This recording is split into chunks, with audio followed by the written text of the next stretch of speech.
Soy Esther Sánchez. Soy David Botello y esto es La Historia en Ruta. 1944, 6 de junio, día D, 6:30 de la mañana, hora H. 5.000 barcos aliados, 5.000, una pasada, Wow. cargando 130.000 soldados, salieron de Inglaterra, cruzaron el Canal de la Mancha y se plantaron en Francia. Así arrancó la Operación Overlord, la reconquista de la Europa continental, y la Operación Neptuno, que es como se llamó en clave, el desembarco de Normandía. Fue una operación militar descomunal, el punto de inflexión de la Segunda Guerra Mundial, la mayor invasión por mar conocida, el principio del fin de Hitler y de su imperio de los 1000 años. En 2024 el día D cumple 80 años y no se nos ocurre mejor excusa para hacer las maletas y poner rumbo a las playas de Normandía, a las poblaciones, los puentes, los búnkeres y las carreteras normandas que formaron parte del desembarco, a los memoriales, los cementerios y los monumentos que defienden la memoria de aquellos hechos y de algunos de sus protagonistas, a aquel gigantesco museo de la memoria al aire libre. Vuelve a Ainara Ariztoy de la Asociación Encantadísima estoy. que hoy desde luego tienes mucha plancha con tanto cementerio yo he y tan escuchado impresionante. cementerio y estoy ya. Aquí Hoy estás. hay plancha. Y se sube a la historia con nosotros Manuel Ríos San Martín, director, productor ejecutivo, escritor de novelas tal que Donde haya tinieblas o La huella del mal, guionista de series míticas que acaba de estrenar Barrio Inglés, donde se habla de la Segunda Guerra Mundial. También, bienvenido, Manuel. Bienvenido, Manuel. Madre mía. Encantado, ahora estoy muy centrado en la Guerra Mundial. En la Guerra ¿no? Mundial y A luego tope. también en una película que estás preparando. Efectivamente, de una de mis novelas, La huella del mal, que yo espero, si todo va bien, que la empecemos a rodar este verano. Uy, Fíjate, qué maravilla. tenemos una primicia aquí. Primicia, qué emocionante. Qué Bueno, esto guay. es para que veáis que nosotros solo nos juntamos con gente Por importante en este favor, programa. por ¿no? favor. Pues digo que este es el plan, una ruta por el desembarco de Normandía. Si quieres acompañarnos, súbete a la historia.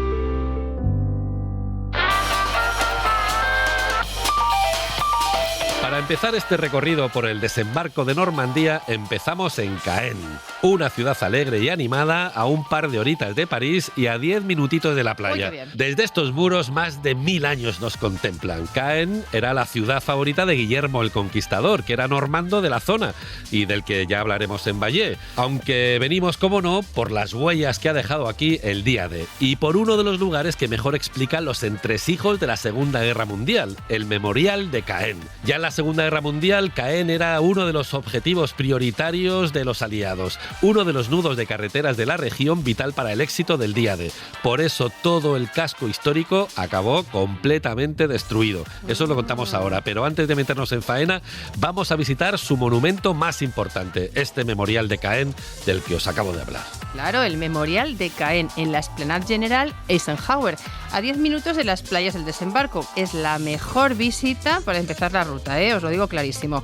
Un museo imprescindible sobre la Operación Overlord, la batalla de Normandía, la Segunda Guerra Mundial, la Guerra Fría y, oye, la historia del siglo XX. Tiene todo. Se lo tiene todo de todo. Aquí podemos visitar una red de túneles cavados por los alemanes. Sí, encontrar objetos de la resistencia y hacernos una foto con un caza británico. Es que lo tiene todo. Porque eso lo vamos a estar viendo toda la ruta. Toda la Madre mía, ruta. es que esto es un museo Claro, al y aire es libre. totalmente. Y es un museo por la paz que nos recuerda que la paz y los derechos humanos son muy frágiles, tal como estamos viendo 80 años después. Pues sí. Para empezar el viaje, lo ideal es adentrarse en el contexto de la Segunda Guerra Mundial. Pero como no nos da la vida en tan poco tiempo, venga, seguimos para bingo. Claro, o sea que esto tiene. Claro. Habría que tener en cuenta que habría un contexto de la Habría, Segunda Guerra Mundial claro. antes del desembarco en Normandía, pero esto Eso ya es. los deberes. Está la guerra y ya. Eso Y es. ya. es el contexto. Claro. Uno de los objetivos prioritarios para los aliados era destruir todo el sistema alemán de comunicaciones, para que no pudieran avisar por vía rápida y se retrasase todo lo posible la llegada de refuerzos. Claro. El otro, por supuesto, era tomar Caen. ¿Caerá Caen? Es la Caerá. pregunta. Sí, ¿Caerá sí, Caen? sí. ¡Qué gracioso! Aquí el famoso general Montgomery, inglés, hizo unos cálculos, bueno, un tanto reguleras y planificó la cosa malamente, como veremos. Él quería tomar Caen el mismo día D, pero se complicó la cosa y se retrasó. Ay, No le llegaron suficientes tropas para cuando las necesitaba. Anda. claro. Y los alemanes, que conocían la importancia de Caen, empezaron a acumular aquí sus mejores tropas, soldados de élite, tanques de la mítica división Panzer y grupos de la SS. Los malos que hemos visto en todas las pelis de... Los malísimos. Todos los malos estaban aquí, concentrados. Viendo que la cosa se ponía seria, empezaron a ejecutar a todos los sospechosos de ayudar a los aliados. Se llevaron por delante de una atacada a más de 80 civiles, Wow. directamente. Esto los malos nazis, ¿no? Eso, se cargan sí. a los de la resistencia.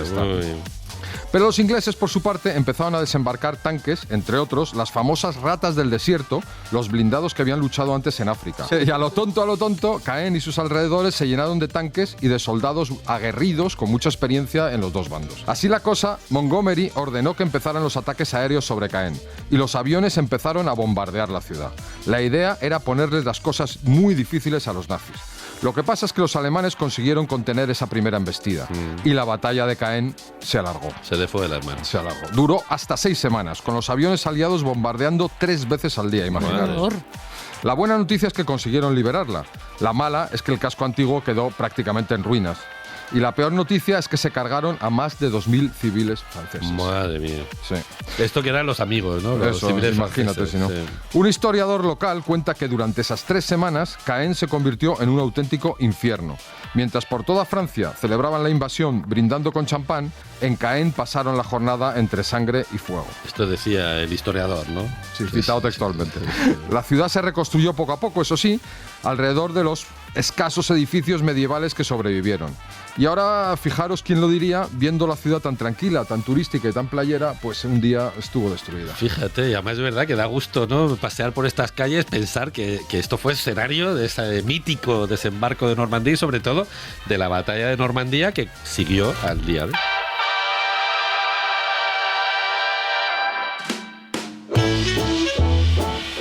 En la historia en ruta por el desembarco de Normandía llegamos a Ranville. Lo voy a decir así porque si no ustedes me Ahora le regañan. corrijo. Ranville. Ranville. Una población que lleva aquí desde que fue parada obligatoria de una vía romana que llegaba hasta Bayeux. Bayeux. Bayeux. Exactamente. Si Bayeux. nos ponemos, nos ponemos. Pues Bayeux. Bayeux. Ranville es famoso porque fue el primer pueblo francés que se liberó durante el día D, aunque eso se dice de varios lugares como iremos viendo por toda la ruta. Pero sobre todo, Ranville es famoso por uno de sus puentes. Oye, David, muy bien, ¿eh? Perfecto.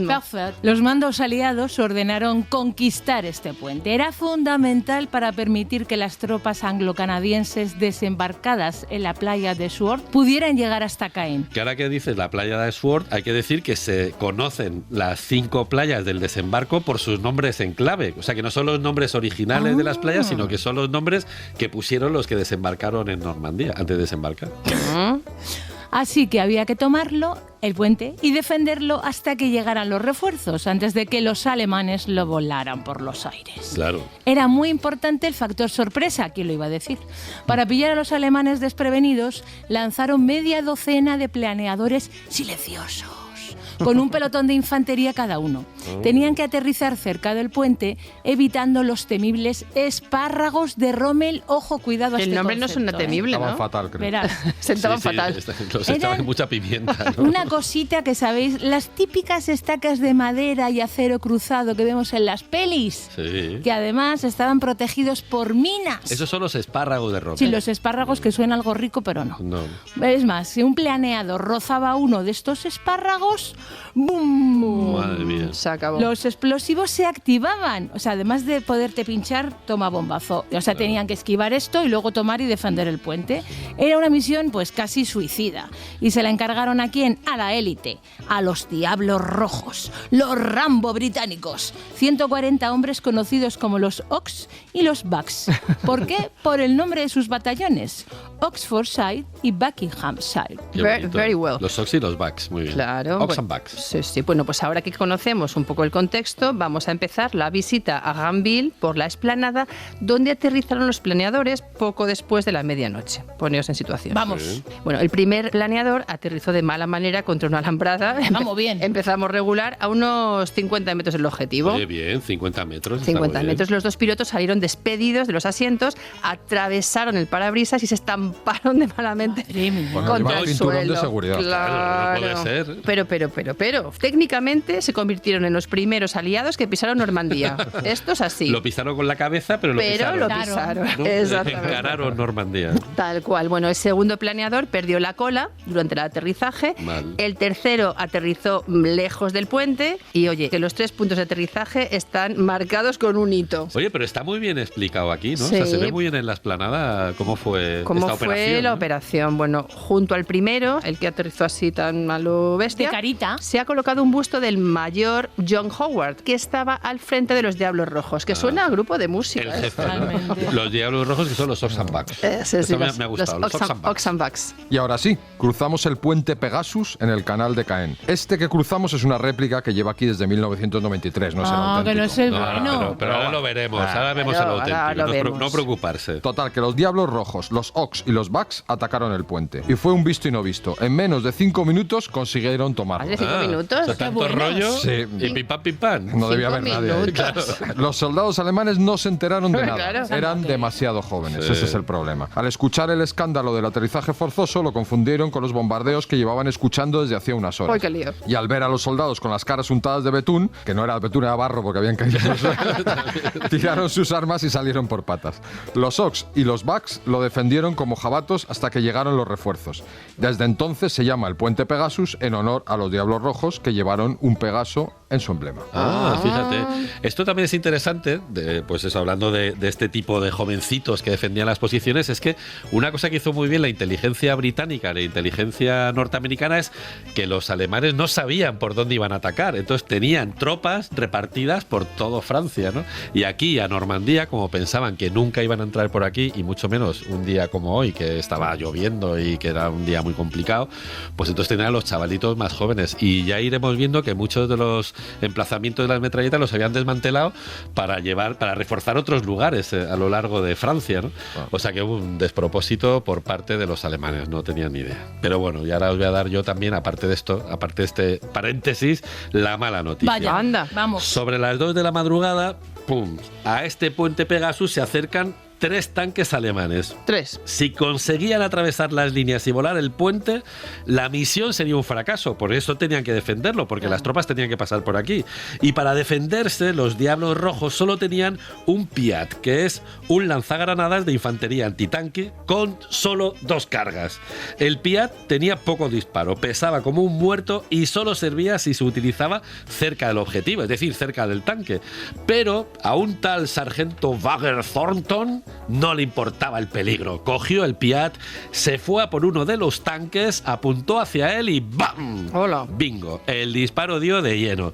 Los Red Devil, los Diablos Rojos, estos Ox and Bucks, vieron cómo los otros 2 tanques se detenían y apuntaban hacia el lugar de donde ha venido el disparo, convertidos en 2 sombras amenazantes bajo la luna llena. Si avanzaban, estaban perdidos. Los Ox and Bucks no tenían nada que hacer contra esos 2 tanques y de repente, mientras el sargento Thornton intentaba cargar la segunda granada, los tanques amenazantes dieron marcha atrás y huyeron con el cañón entre las piernas. Madre. Así que en ese momento el puente Pegasus se quedó a salvito perdido. Bueno, menos mal. Los refuerzos llegaron a las órdenes del general Lord Lovat. Cuando se reunió con Howard, le estrechó la mano y le dijo: John, hoy hemos hecho historia. Qué pedazo de frase. Esta frase es de camiseta. Sí, sí, sí, sí. Howard le dijo que sí, que vale, pero que tuviera cuidadito al cruzar, que había francotiradores por todas partes.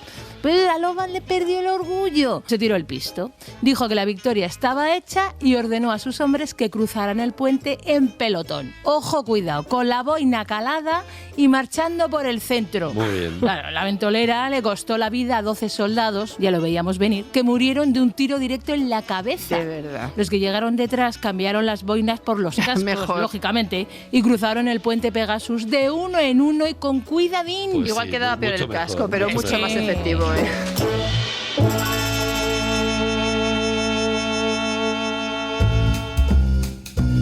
La siguiente parada en nuestra ruta es el Museo de la Batería de Merville, a unos 6 kilómetros de Puente Pegasus. Es un complejo de 4 búnkeres alemanes de hormigón, que es una de las fortificaciones diseñadas para rechazar desde la costa los ataques de los aliados. En su día estaba rodeado por campos minados y por trincheras antitanque. O sea, imaginaos que esto era seguro.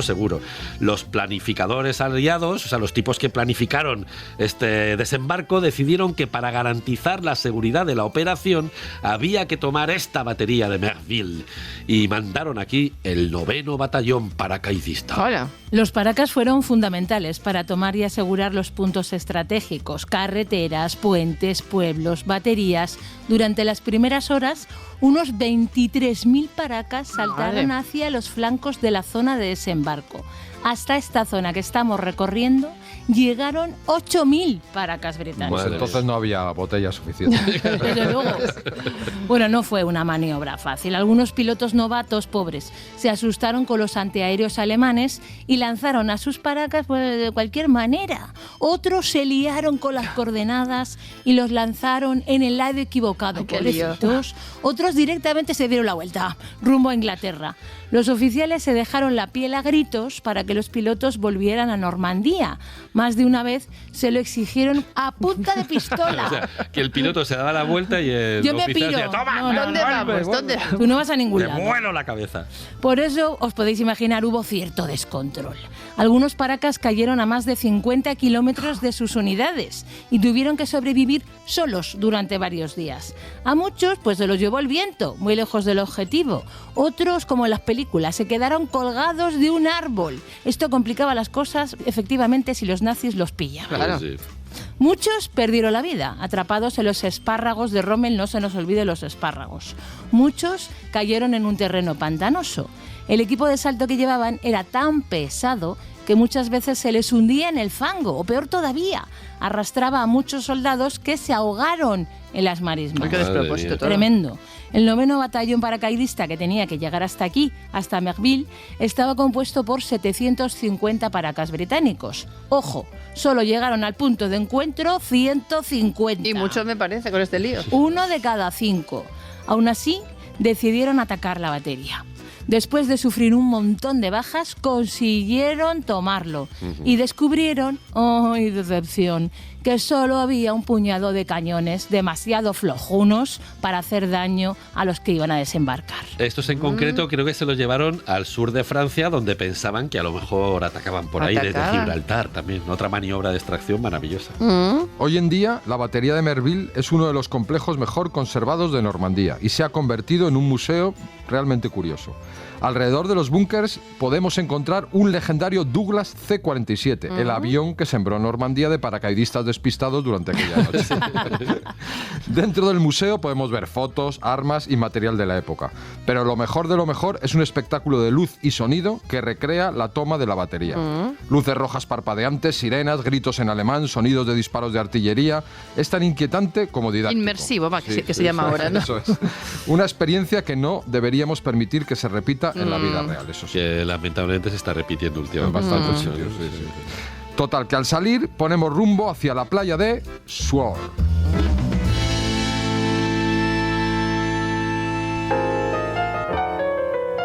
La playa de Sword, en el flanco oriental de la zona británica, es la primera de las 5 playas de Normandía en las que se produjo el desembarco. Después de los bombardeos, después de neutralizar algunas baterías alemanas y después de tomar el puente Pegasus, empezaron a desembarcar aquí a lo bestia, según el horario previsto, las primeras tropas británicas. A pesar de la lluvia de fuego de mortero y ametralladora, a pesar de los espárragos de Rommel, el desembarco en Sword fue un éxito notable con pocas bajas, teniendo en cuenta la que estaba cayendo aquí con los nazis disparando. Los supervivientes contaron la historia de una jovencita francesa que ella sola se dedicó a lidiar con las olas, con los disparos y con las explosiones para ayudar a los heridos a salir del agua, porque no todos los héroes de Normandía llevaban pistolas. Esta pobre jovencita pues estaba ahí dándolo todo. Lo más destacable de la playa de Sword es que hubo un atascazo de carros de combate, de coches y camiones que duró más de 1 hora, mientras la artillería alemana seguía dale que te pegó. O sea, atasco. Atasco. Lo que estamos pensando solucionado todo desde atasco. Lo que todos pensamos, sí, atascados estaban. Era un poco la idea de planificación que tenía Montgomery, el que bombardeó Caen. O sea que Montgomery se equivocó también planificando el También desembarco. planificó regular. Ay, madre. Los que han estudiado mucho para explicar este atasco, hablan de 3 causas. 3. Por un lado, un temporal muy malo, que había obligado a retrasar 24 horas el día D y que provocó una marea alta sin precedentes. Así que en vez de tener una playa de 27 metros de anchura, todo lo que iba llegando a tierra se iba acumulando en una playa de unos 9 metros con la marea alta. O sea que en vez de ser un playón ahí Claro. anchísimo, era una playa. Eran 9 metros. Como la Concha en San Sebastián, Claro, que tienes claro. playa y luego no tienes Y nada. luego no tienes Pues playa. aquí esta tormenta, ¿no?, que obligó a retrasar, Pues hizo eso. que de repente se quedasen sin playa. Se quedaron Claro. sin playa. Esta era una de las causas. Por otro lado, los espárragos de Rommel, las trampas que los nazis habían repartido por toda la costa europea del Atlántico, pues complicaban mucho las maniobras. Claro, que cualquiera las cruzaba, ¿no? ¿Quién cruzaba eso? Claro. Y de propina, la operación Neptuno salió tan bien que no dejaban de llegar tanques, camiones y coches a la playa. Claro. Así que la operación salida pues fue como cualquier otro día de verano dominguero. Madre Esto mía. no. Venga. Y encima, vamos a ver, estaban los alemanes disparando a dar. O sea, es que claro, así están- como... Claro, es atascazo con los otros ahí. ¿Esto cómo lo manejamos? Visitas descontroladas a la playa. Completamente. Claro. Así que hay quien dice que cuando neutralizaron a los nazis, los ingleses aprovecharon la pausa inesperada del atasco, chico, para tomarse un té. Es que estaban agotados. Oye, los ingleses, genio y figura, ¿eh? Pues sí, madre mía. Un té. Siguiendo la línea de costa en la playa de Sword, nos encontramos con la estatua del gaitero que le hemos nombrado antes, Bill Millin. Qué Ahora bueno sí. el nombre que tiene. Esto me tiene a mí. Bill Millin. El músico más famoso del día D. ¿Cómo puede haber un músico famoso el día D? Pues Se sí. le conoce porque desembarcó en mitad del fuego cruzado sin dejar de tocar la gaita. Cada uno lo suyo aquí. Cada loco con su tema. Se pasó toda la mañana playa arriba, playa abajo para animar a sus compañeros con la gaita. Pobres que se estaban dejando la vida en la arena. Pues yo, con tal de que se callase, me dejaba matar. Imagínate qué Por favor, tortura, ¿eh? Millin, A un Millin. rato, vale, pero... Ya está, por favor, Millin, déjalo. Menos conocido, pero no menos importante, fue el mallorquín, que se dedicó a recitar los versos de la escena primera del acto tercero de Enrique V de Shakespeare. Adelante, nobles ingleses, que lleváis la sangre de padres aguerridos. Servid de ejemplo a los hombres de sangre menos noble. Mostradles cómo hay que luchar.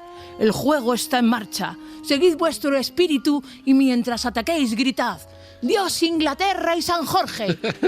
Es maravilloso. Es maravilloso que están ahí ¡pua!, los alemanes disparando y el otro recitando. Uno a Shakespeare, cantando, ¿no? Y el otro con la gaita. El otro con la gaita. Bueno, a partir de aquí tenemos que ir pendientes porque por todas partes hay placas conmemorativas, tanques antiaéreos, monumentos y demás recuerditos del desembarco. Y señores recitando y tocando la Y gaita, ¿no? haciendo cositas. Bueno, con el Titanic se hundía. Tomándote. Maravilloso. Y cada uno.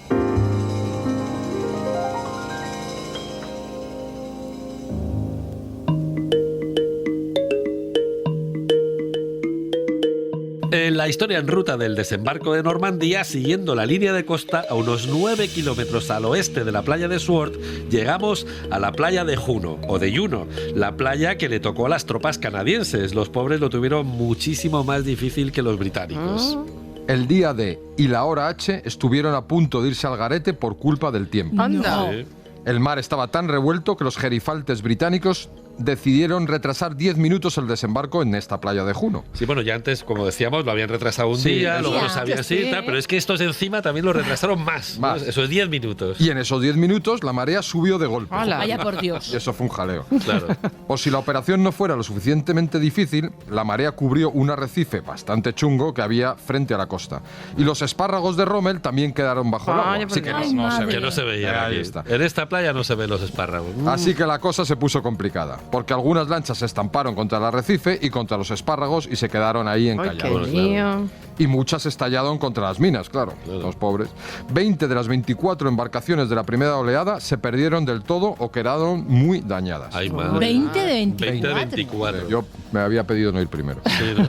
Sí, esto lo llamaban, las primeras oleadas las llaman Sí. las de los suicidas. Ya ¿no? te Como digo. el escuadrón Extraña. suicida. Pobre. No sabemos por qué. Como era imposible llegar hasta la playa con tanta barca taponando los accesos desde el mar, Era muchos todo. soldados se negaron a desembarcar. Normal. Algunos oficiales discutían con sus hombres mientras las balas alemanas silbaban a su alrededor. Otros, para dar ejemplo, saltaron de la lancha con el agua por el pecho, llena de aceite, de restos, de chatarra y de sangre. Uy, qué lío. Y algunos se hundieron por el peso del equipo que llevaban. Claro, que tú ves que sale el de adelante y dice, pues yo también me tiro, Claro. pero a lo mejor tú no haces pie. Claro. Un infierno total. Vamos. Encima no podían contar con el fuego de apoyo. Se lo daban desde el mar. Unos tanques bastante viejunos montados en lanchas especiales. O sea, Pero el mar estaba tan enloquecido que muchos tanques cayeron al mar y se perdieron. Ay, madre. De los 40 que salieron, tan solo 6 tanques llegaron a la orilla. Y a pesar de todos estos reveses, los canadienses no se doblegaron. Y lucharon como jabatos para tomar su posición y defenderla, ignorando a los francotiradores alemanes que no dejaban de causar víctimas. Un soldado inglés contaba que los canadienses iban al combate como si fuesen a jugar al hockey. Pobre, sí. A lo bestia. A la bestia, sí. Y por fin, al final del día, después de casi 1000 bajas, 1000 bajas, 1000 bajas, los canadienses consiguieron enlazar con los ingleses. Prueba superada. Pues sí, madre mía. Igual conviene recordar que había 5 playas, 2 eran de los británicos, 1 era la de los canadienses y las otras 2 son las de los americanos. Madre Y mía. el de la gaita, que no se Y nos el de la olvide. gaita. Todo. Bueno, pues a unos metros de la playa de Juno nos topamos con el Juno Beach Center. El Juno Beach Center es el único museo canadiense que hay en Normandía y se levantó gracias a las donaciones de veteranos de guerra y de familiares y compillogues. Claro. Está dedicado a los 45.000 canadienses que murieron durante la Segunda Guerra Mundial. 45.000. 5.500 durante la batalla de Normandía y unos 1.000 durante el día D. O sea, solo el día de 1000 canadienses. Solo el día de 1000. Madre mía. Podemos ver una peli de 4 minutos sobre el papel de Canadá durante la Segunda Guerra Mundial, las hazañas de los soldados y la historia de las familias que los esperaban, que esto es emotivo. Está muy bien porque es verdad que siempre Sí. hablamos eso de los americanos en el desembarco en Normandía, a veces de rebote de los ingleses, Sí. pero de los canadienses Es como que pues tampoco, Nunca, es como que no estaban. Como que Pues- no estaban. También hay una reproducción del interior de una lancha del desembarco. Fijaos qué interesante. Y como en todos los museos de la ruta, pues hay objetos, uniformes, maquetas, fotos, un poco de todo. Pero este museo tiene un no sé qué, un qué sé yo, que oye, que merece la pena, pero dedicar tiempo y visitarlo bien. Este sabor canadiense, ¿no? Sí, Quizás es lo que tiene, este- que hace que sea muy atractivo. Claro.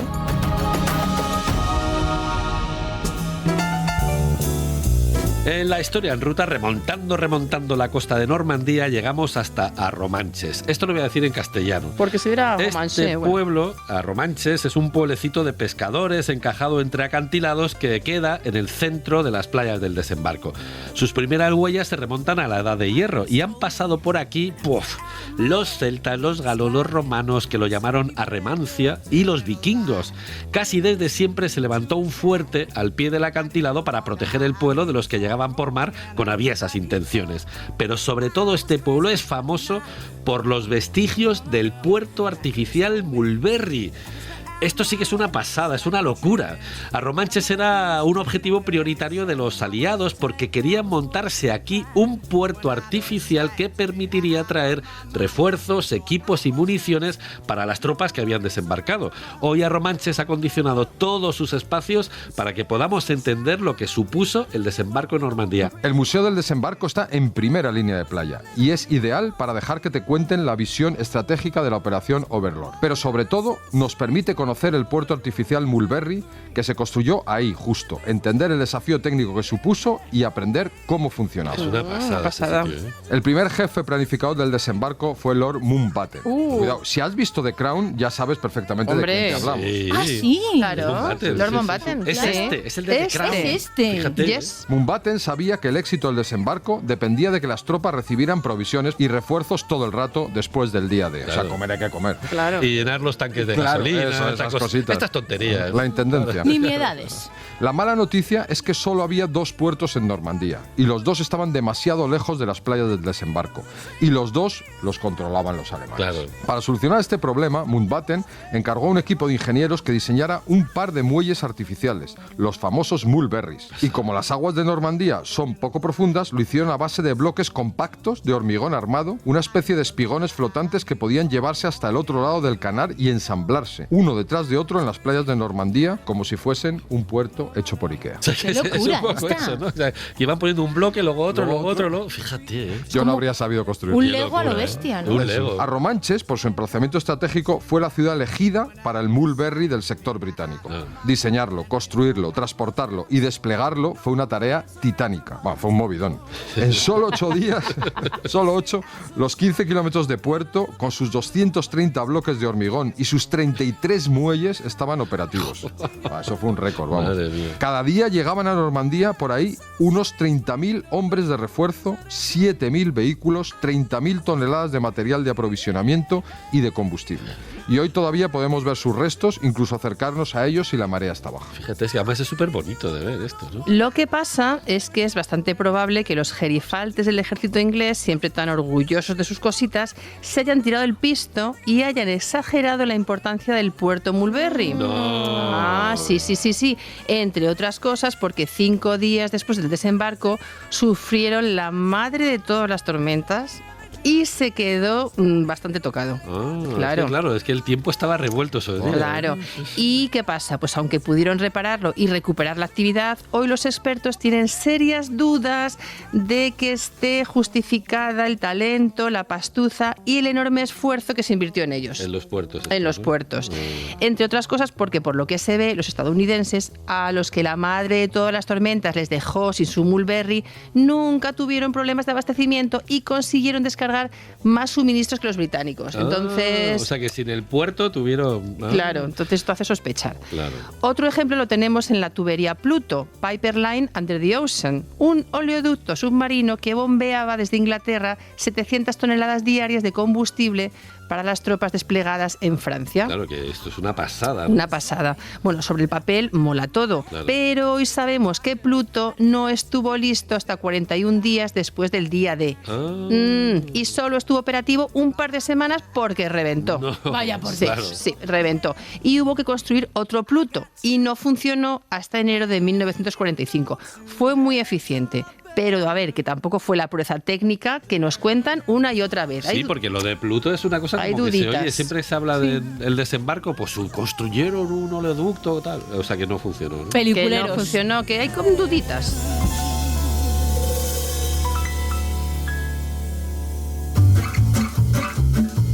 En la historia en ruta del desembarco de Normandía cruzamos ahora sí al sector estadounidense. Venga, vamos allá. El momento de película. Un ya, momentazo. sobre todo, sí. Llegamos a Colville, la villa de Collie, un señor medieval, escandinavo, posiblemente vikingo, que se montó aquí una granja. Muy bien.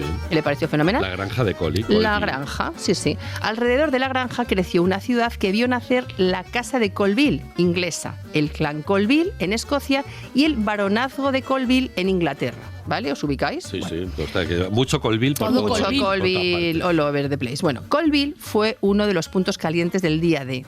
Aquí en la playa de Omaha desembarcaron las tropas de salvar al soldado Ryan. pasada. ¿El de la peli? Peliculón, sí.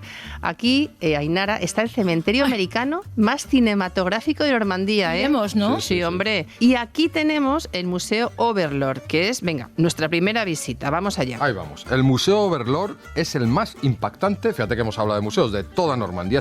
Este es el más espectacular. Eso dicen. Es americano. Ahí está, claro, Amigo. claro. Y ahora veréis Ay. por qué. Se nota que lo han montado los americanos. Hombre. efectivamente.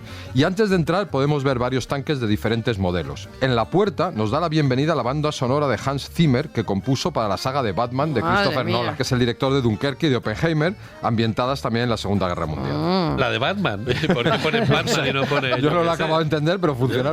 Madre mía. La música está adornada con sonidos de aviones, gritos, tiroteos, explosiones. Bueno. Todo al más puro estilo americano para meternos en harina. A lo grande. O sea, tú entras ya en el museo y es como que te sobrecoge, ¿no? Eso sí, una vez ya estás dentro, el museo nos lleva por un recorrido histórico que va desde el desembarco hasta la liberación de París.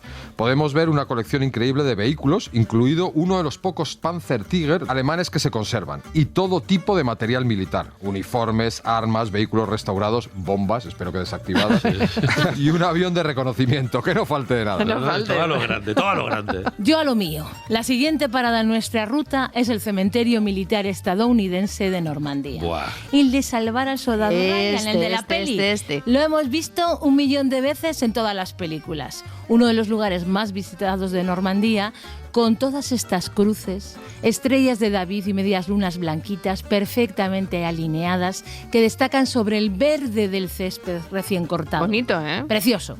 70 hectáreas de cementerio con las tumbas de mármol de 9.386 militares americanos. 9.300. Es muy fuerte, ¿eh? Dominando eternamente desde lo alto la playa de Omaha. Madre mía. Todos ellos murieron en Europa durante la Segunda Guerra Mundial, unos durante el desembarco o la batalla de Normandía y otros pilotos de las fuerzas aéreas que murieron cuando los nazis derribaron sus aviones sobre los territorios de Francia. Bajo la estela 45 descansa el general Theodore Roosevelt Jr., el hijo del presidente Roosevelt, muerto el 12 de julio de 1944 y condecorado con la Medalla de Honor, por lo tanto, con su nombre en color dorado. O sea, que los que tienen nombre en color dorado son los que tienen alguna medalla, ¿no? Eso es. Condecorados, sí, sí. A su lado, pues ha venido a acompañarle su hermanito Quentin, que cayó el pobre durante la Primera Guerra Mundial. Que es Están curioso juntos. porque es el único muerto de todo el cementerio que no murió en la Segunda Guerra Mundial, sino en la Primera. En la primera. También descansan aquí dos de los hermanos Nilan, Robert y Preston. Y me diré, ya, ¿y a mí qué me importa ¿Quién los son? hermanos? ¿Esto quién Pues sí, son? ¿Quién son? porque si es verdad lo que se cuentan, estos señores, los Nilan, los hermanos Nilan, inspiraron Salvar al Soldado Ryan. Lo que vamos a la aprender en esta película. peli hoy. Sí, sí, sí. El Servicio de Inteligencia de los Estados Unidos pensó que 3 de los 4 hermanos habían muerto durante la guerra. Poco después se descubrió que no, que Edward, el mayor, estaba en un campamento de prisioneros. Pero la cosa era una movida. Durante la Segunda Guerra Mundial, el Departamento de Defensa adoptó la llamada política de único superviviente, que pretendía proteger a las familias que habían perdido a casi todos sus miembros.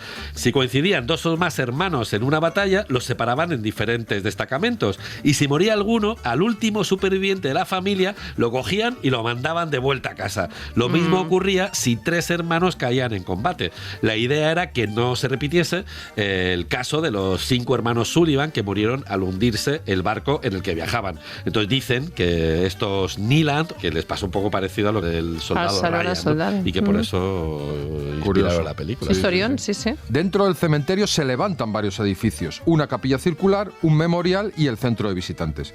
Son pequeñas salas de exposiciones con mapas, fotos y dibujos que rinden homenaje a todos los que se sacrificaron para liberar Europa del nazismo. Frente a ellos, el espíritu de los jóvenes estadounidenses, una estatua de bronce de 7 metros de altura con un joven con los brazos alzados hacia el cielo, o sea, como Bellingham cuando mete un gol. Sí, ¿no? un poco así, ¿no? Ese estilo. Sí, sí. Hay un jardín para los desaparecidos que tiene un muro con los nombres grabados de los 1.557 soldados que no llegaron a aparecer nunca. También podemos encontrar una losa de granito rosa con una estrella de general estadounidense y una inscripción en memoria del general Dwight D. Eisenhower y de las fuerzas bajo su mando. Bajo esta lápida se entierra una cápsula del tiempo, una urna con periódicos, monedas y reportajes sobre la operación Overlord que trajo un grupo de periodistas estadounidenses. Está previsto que se abra en 2044. Todavía falta un poco de tiempo. Poco. Sí, sí. 20 añitos. 20 añitos. Y así conmemorar el centenario. Vamos a verlo. O sea, con el centenario... Yo estaré, espero. En 20, hombre, perdona, 20 años. Y es más, Unos chavales. Hemos de ir los 4 y juntos. estupendos, vamos. Y todos los días, al caer la tarde, se arría la bandera americana al toque fúnebre de la corneta. Es todo tan solemne que se te ponen los pelos de punta. Es verdad. Y Emoción. el espacio es espectacular.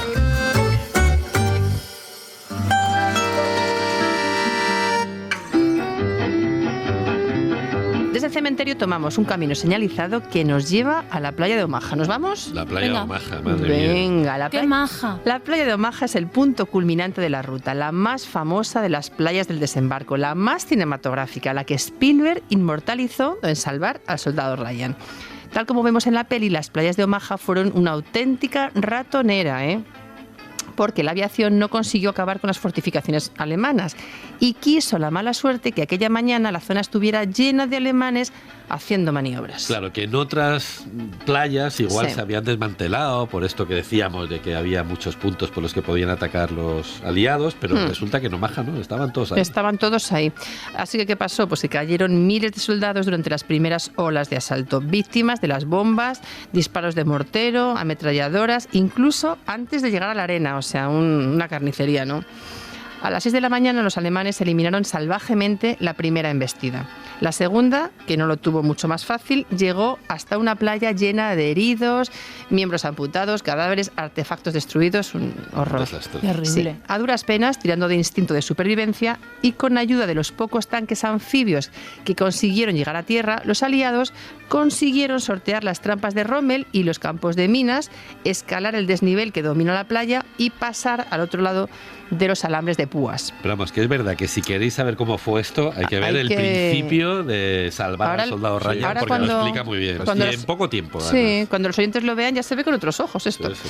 Bueno, por fin, a eso de las 12 del mediodía, después de casi 6 horas de carnicería, los aliados consiguieron reagruparse y organizarse para progresar en el interior y, plantar ya definitivamente cara a los nazis. Cuesta imaginar que en esta playa tan preciosa, tan idílica, de arena blanca, rodeada de pinos, se liara la pardísima liada que se lió, ¿eh? Sí. Se calcula que solo en esta playa, el día D, los estadounidenses tuvieron más de 2.000 bajas, entre muertos, heridos y desaparecidos. Por eso la llaman desde entonces Bloody Beach, la playa sangrienta. Es que sí, se tiñó de sangre. Se tiñó de sangre. En la historia en ruta seguimos remontando la costa de Normandía y alcanzamos el monumento del día D de la Punta du Hoc. La última parada imprescindible en Omaha, en el extremo oeste de la playa, a 15 minutos en coche del memorial. Lo primero que llama la atención son los cráteres excavados por el impacto de los obuses que cayeron durante el día D. Esto es impresionante, se te ponen los pelos de punta. Punta du Hoc es un enclave situado en lo alto de un acantilado a 30 metros sobre el nivel del mar que domina la playa de Omaha. Por eso los nazis pusieron aquí la batería más peligrosa, un gran entramado de búnkeres, casamatas, refugios y un puesto de dirección. Uno de los puestos estratégicos más importantes del muro atlántico, desde los que masacraron a los aliados que desembarcaron. La misión de tomar Punta du Hoc recayó en el coronel Rader y en sus 225 Rangers, soldados de las fuerzas especiales del ejército de tierra estadounidense. Que antes hablamos de los Rambos británicos, pero esos son los Rambos de verdad. De verdad. Sí. Iniciaron el asalto la propia mañana del día D y en pocos minutos habían conseguido escalar el acantilado. Una vez arriba, lucharon cuerpo a cuerpo con los nazis y asaltaron la batería. Yo creo que esto también se ve en el soldado Ryan en este momento. Los alemanes se defendieron con uñas y dientes, hasta que por fin, a eso de las 12, la batería cayó en manos de los Rangers.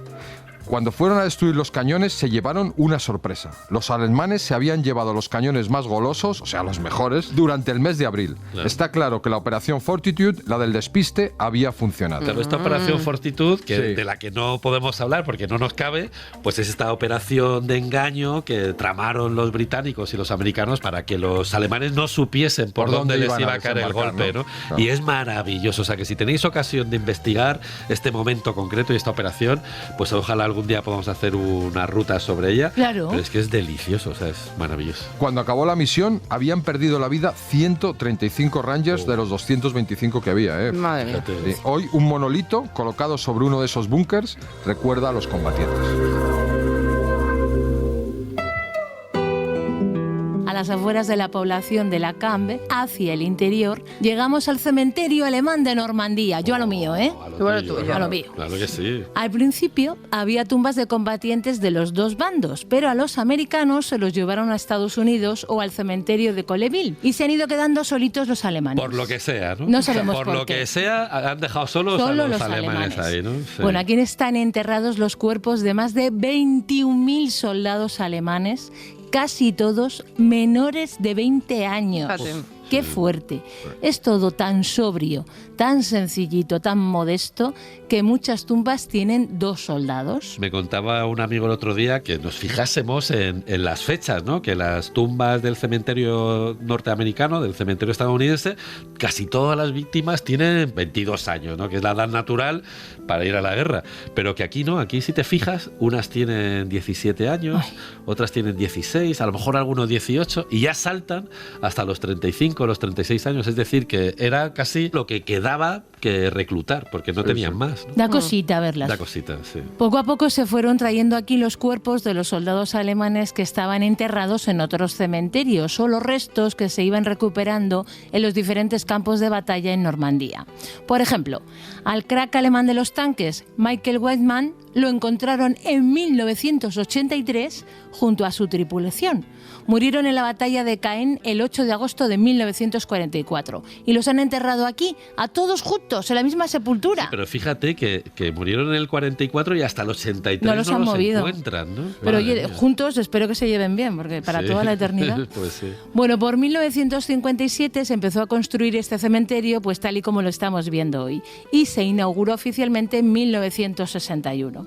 En el centro pusieron un túmulo de 6 metros de altura, coronado por una cruz que alberga 207 soldados desconocidos junto a 89 cuerpos identificados. En el Parque de la Paz, los alemanes han ido plantando 1.220 arces, símbolo vivo de la paz y la reconciliación entre naciones. Amén. Amén, sí, madre mía.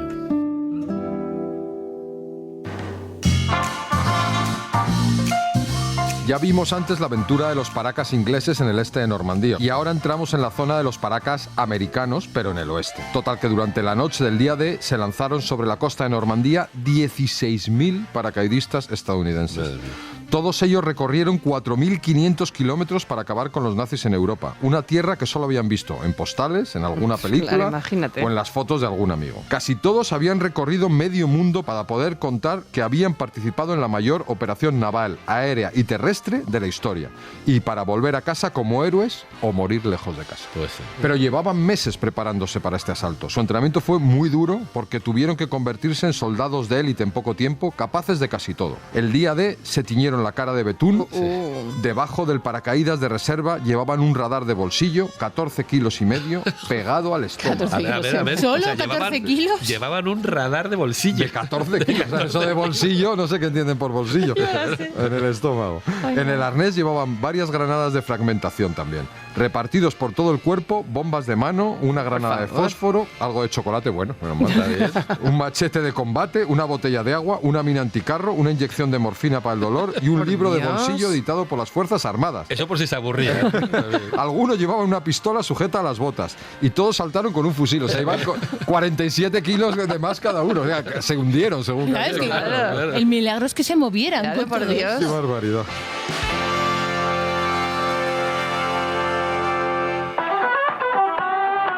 En la historia en ruta del desembarco de Normandía llegamos de un salto, un buen salto, a Saint-Mère-Église, el escenario de una de las mayores hazañas de la historia militar y, oye, una de las más curiosas. Sí.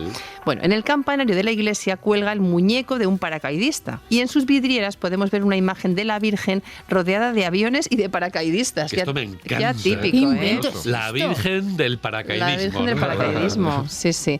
Durante la tarde del 5 de junio, los alemanes destacados en Saint-Mère-Église se dedicaban a hacer carreras de bicis por la plaza de la iglesia. Estaban tranquilos ahí, Todo ¿no? estaba tranquilito El en invento Normandía. del Tour de Francia. El Sí. Tour de France, eso es. Oye, de repente los aliados empezaron a bombardear el pueblo. Era el día D. Y a eso de la 1 de la madrugada empezaron a llover paracaidistas por todas partes. Esto fue un susto. Ojalá que llueva paracaidistas.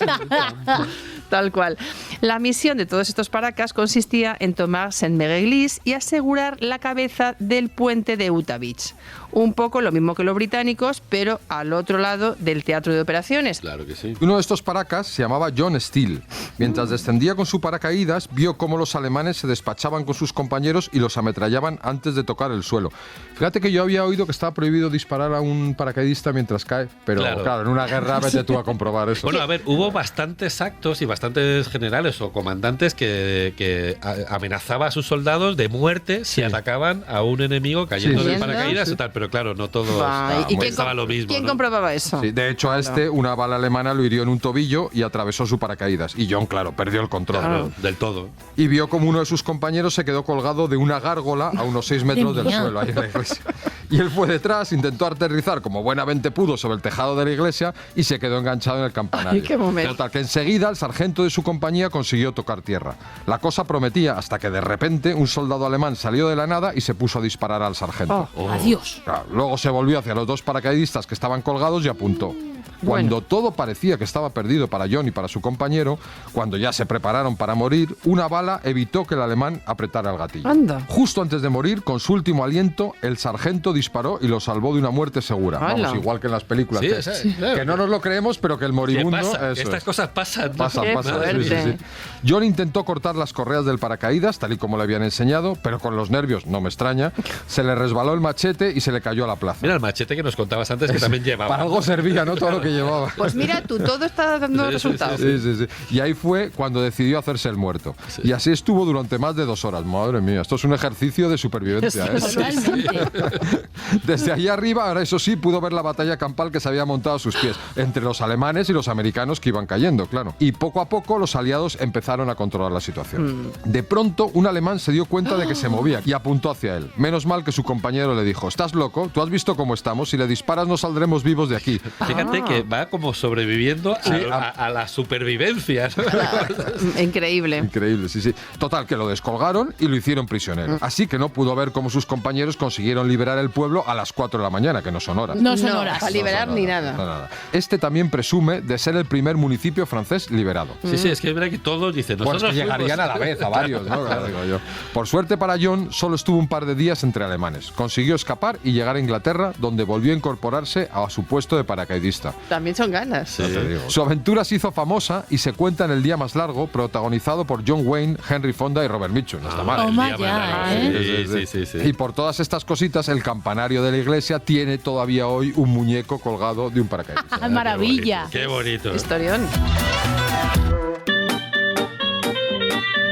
En la historia en ruta del desembarco de Normandía llegamos a la playa de Uta, la más occidental del teatro de operaciones. Podrías haber dicho la más occidental de la ruta. De la ruta. La playa de Uta, Uta de la con la ruta. que terminamos la ruta. Mira tú. Bueno, aquí hubo bastante jaleaco, ¿eh? ¿Ah, Os sí? voy a decir, sí. Por un error de cálculo, otro más, las primeras olas de asalto se desviaron 2 kilómetros del objetivo, que no es tanto, pero es mucho. Pues sí. Y muchísima suerte, porque llegaron a una zona que estaba bastante menos fortificada.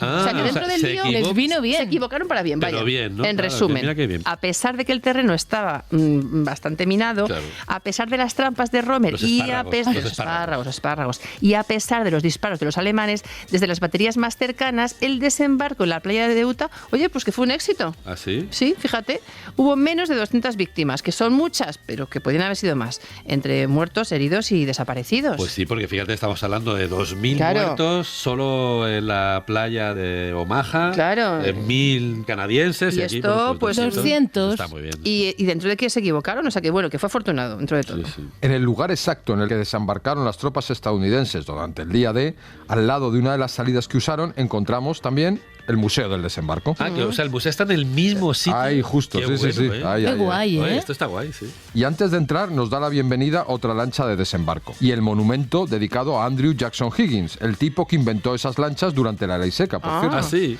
Y que se forró vendiéndosela a los traficantes de alcohol y a las autoridades para cazar a los contrabandistas. Qué listo el tío, ¿eh? Hay que estar a Y a los todo. soldados para que invadieran. ¿no? Claro, claro. Sus lanchas se convirtieron en la punta de lanza del desembarco en Normandía porque consiguieron transportar a los ejércitos desde los barcos hasta la playa. Claro. Las Higgins son las lanchas típicas de, Sí, de sí, salvar al sí. soldado raya, que son como muy cuadradotas. Y Con que la, cae por el portón. El portón se sí, sí. abate y entonces puedes salir por ahí. Eisenhower en una entrevista reconoció que Andrew Higgins ganó la guerra por nosotros. ¿Cómo te quedas? Pues mira, qué pasada, picuetos. Hombre, la ¿eh? verdad es que tuvo importancia. Sí, Pues sí, sí. sí. Y ya dentro del museo podemos ver un bombardeo B-26 y 2 de las lanchas. Lo mejor es que en 10 secuencias nos enteramos de todo lo que pasó el día D. Las defensas alemanas, las fuerzas aéreas y navales, las operaciones en la playa de Utah.